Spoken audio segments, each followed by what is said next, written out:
I am the principal, Alicia FaJohn, here at Asbury Elementary. And I think I was lucky enough to kind of walk into the work. Our former principal and the staff came together and sort of had this seed and this vision about personalized learning and what they wanted it to be.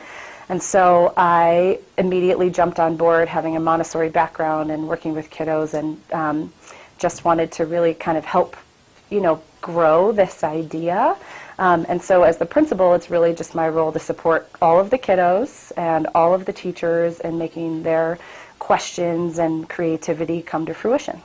I think, for us, we've defined personalized learning and project-based learning as rigor, as data-driven, as standards-driven. We've never really taken that element out. There is no fluff. There is no, they call it the dessert model, right? It's always like the main course. It's meaty and it's rigorous, and we ask high-level questions.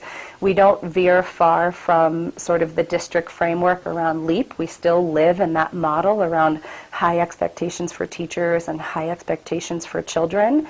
And I think we just kind of keep raising the bar. I think that is almost a misconception that project-based learning isn't rigorous. It's in fact incredibly rigorous, because kids are exploring parts of their brain and parts of the curriculum that they never would have thought of before. And you're not just sitting and getting information, you're exploring. And so I think you just have to reframe that it is rigor. It is the highest level of rigor. And that's been just kind of shifting and putting that at the forefront of conversations with teachers reminds them that we don't walk away from rigor. It is rigorous all the time. I think it's really grown and morphed and changed over the years. When we first started rolling out personalized learning, it was kind of this rigid, let's look at a rubric. Are we a 1? Are we a 2? Are we a 3 on the driver model? And it started out really rigid and us just trying to sort of define it through books.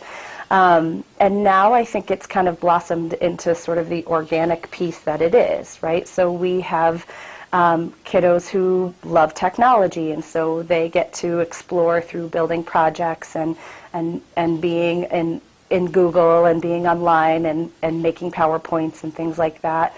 We have children who are amazing artists, and so they get to explore their passions and creativity through the art classroom or in the classroom building projects. We have writers and dancers and sort of anything you can think of, and I think that's really the idea behind personalized learning, is that it's personalized.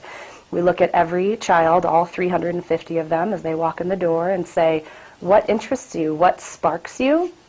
And I think in addition to that with kiddos, we do the same thing for adults in the building. So as a teacher, what inspires you? What are you passionate about? Is it leadership? Is it professional development? Is it baseball? Is it pets? What is it that drives you? And then we build on that for adults. And so the kids get to see the adults kind of bringing their passion to fruition. And that's sort of what it means to us, is just following the person and what interests them most.